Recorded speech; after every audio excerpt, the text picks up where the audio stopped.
Hi, my name is Nasir.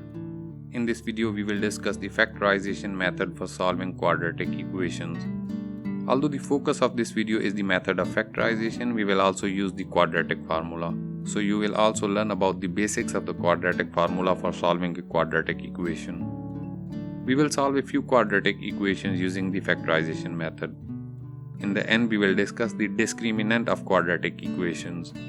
The discriminant tells us about important properties of a quadratic equation, whether an equation is consistent or inconsistent, has one repeated root or has two distinct roots. In this video, I'll use the terms solution and root interchangeably. So when I say the roots of a quadratic equation, I essentially mean the solutions of the equation, but the roots and the solutions are not the same in general. Please watch this video to learn about the differences between roots and solutions. I upload new videos every week about important topics in mathematics and computer science. Please consider subscribing to my channel if you haven't already subscribed.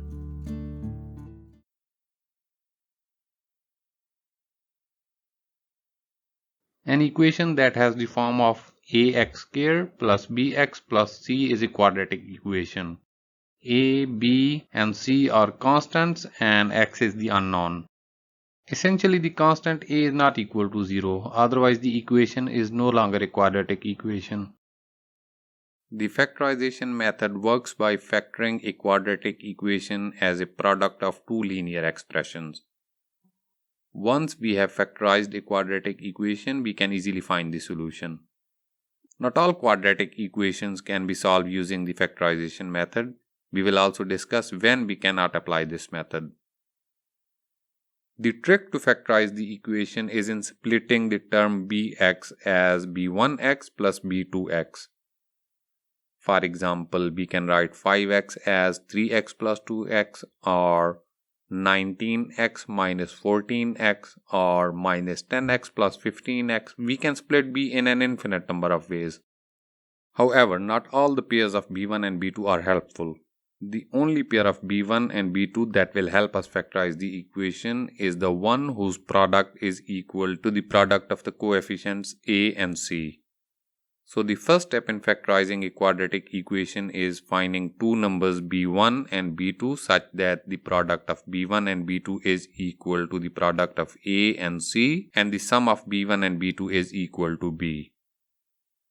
Do not get frustrated if you cannot find b1 and b2. In that case, the equation may be inconsistent or it may have irrational roots if it is consistent.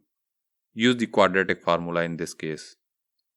Let's go ahead and solve some problems to see the factorization method in action. Let's find the solution of the quadratic equation x squared plus 3x minus 10 equal to 0. A is equal to 1, b is equal to 3, and c is equal to minus 10. You have to take care of the signs of the coefficients. C is not equal to 10 but equal to minus 10. A multiplied by C is equal to minus 10. Let's list down the ways minus 10 can be written as the product of a pair of numbers. And then we will find out which pair of numbers also add up to B. We can write minus 10 as minus 1 times 10 or minus 2 times 5. Minus 2 and 5 are our desired numbers b1 and b2.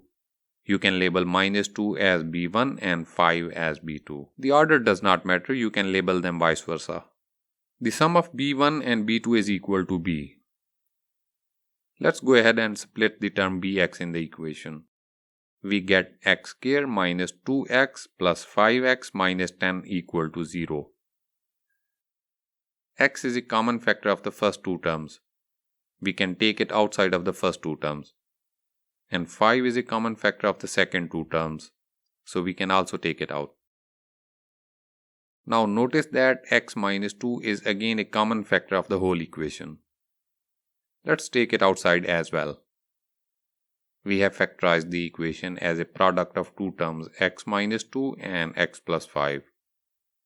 Now the product of two factors is equal to 0 if and only if any one or both of the factors are equal to 0. So either x minus 2 must be equal to 0 or x plus 5 must be equal to 0. And from this, the solution follows very easily. The equation has two solutions, x equal to 2 and x equal to minus 5. You can try it out by substituting it in the equation. The equation will evaluate to 0 for x equal to 2 as well as x equal to minus 5. Let's solve a relatively complex quadratic equation minus 5x squared minus 82x plus 51 equal to 0. A is equal to minus 5, B is equal to minus 82 and C is equal to 51. The product of A and C is equal to minus 255. Let's write down the pairwise factors of minus 255. The first one is minus 3 times 85. The second pair factor is minus 5 and 51, and the third pair factor is minus 15 and 17. Just ignore the factor pair minus 1 times 255. The sum of minus 1 and 255 is not even close to minus 82. Minus 3 and 85 seem to be our desired numbers for B1 and B2. The sum of minus 3 and 85 is 82, but we want it to be minus 82. Let's just invert the signs. So B1 is equal to 3 and B2 is equal to minus 85. Choosing minus 3 and 85 will be incorrect. So B1 is equal to 3 and B2 is equal to minus 85. Now you notice that the sum of B1 and B2 is minus 82. Let's go ahead and split the term minus 82x. Our equation becomes minus 5x squared plus 3x minus 85x plus 51 equal to 0. The common factor of the first two terms is x and of the second two terms is 17. So take minus x outside from the first two terms and minus 17 from the second two terms. Again, 5x minus 3 is a common factor of the whole equation, so we can also take it outside. And we have factorized the equation 5x minus 3 times minus x minus 17 equal to 0. So 5x minus 3 or minus x minus 17 must be 0. The equation has two solutions, x equal to 3 by 5 and x equal to minus 17. I mentioned that the ordering of B1 and B2 is arbitrary. Let's check it and exchange the values of B1 and B2. This time we have B1 equal to minus 85 and B2 equal to 3. They still serve our purpose because their sum is equal to minus 82 and their product is equal to minus 255. Let's go ahead and verify if they lead to the same solution. Split the term minus 82x. Take the common factors outside.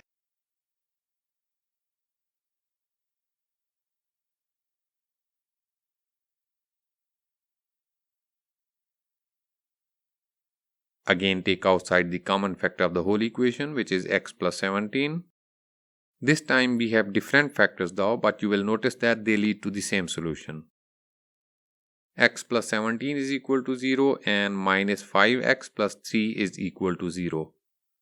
From x plus 17 equal to 0, we have x equal to minus 17. And from minus 5x plus 3 equal to 0, we have x equal to 3 by 5. We got the same solution. Let's look at a counter example of a quadratic equation. The equation is x squared plus 2x minus 1 equal to 0. Although this equation is factorizable, but it has irrational roots. Therefore, it cannot be factorized using splitting of the term bx. Don't worry about the term irrational roots.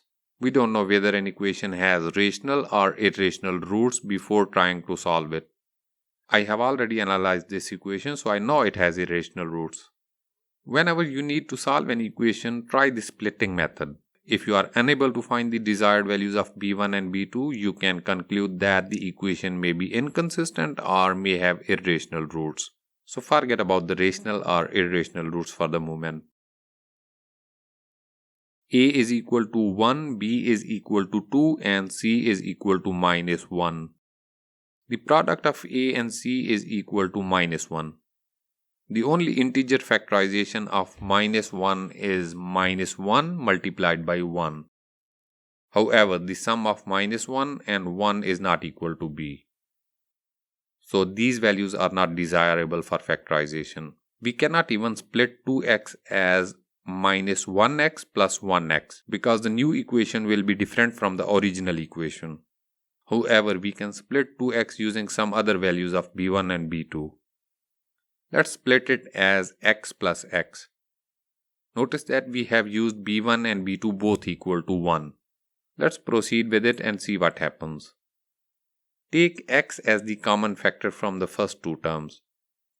The second two terms have no common factors, so we can write 1 as the common factor of the second two terms. We got a problem here. In the previous two examples, at this step, the whole equation always had a common factor. However, for this example, x plus 1 and x minus 1 are different. We cannot take any of it outside of the equation. What can we do now? Use the quadratic formula. The quadratic formula for the first solution is x1 equal to minus b square minus 4ac whole under root divided by 2a. And for the second solution is x2 equal to minus b plus b square minus 4ac whole under root divided by 2a. Notice the similarity between the two formulae. They are the same except for this middle sign. Due to this similarity, the two quadratic formulae are written in the mathematical community as a single formula with a plus minus sign. Let's insert the values of a, b and c in the formula and evaluate.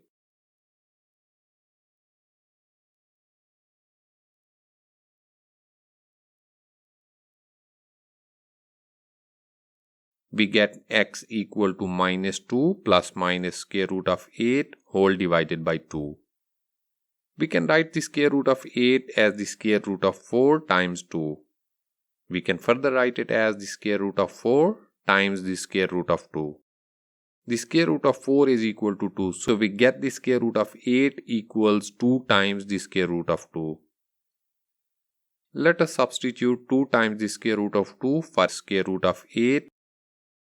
We have minus 2 divided by 2 plus minus 2 times the square root of 2 divided by 2. 2 cancels out and the solution is minus 1 plus minus the square root of 2. The first solution is minus 1 minus square root of 2 and the second solution is minus 1 plus square root of 2. The square root of 2 is an irrational number, therefore I mentioned that the equation had irrational roots. Our next topic is the discriminant of a quadratic equation.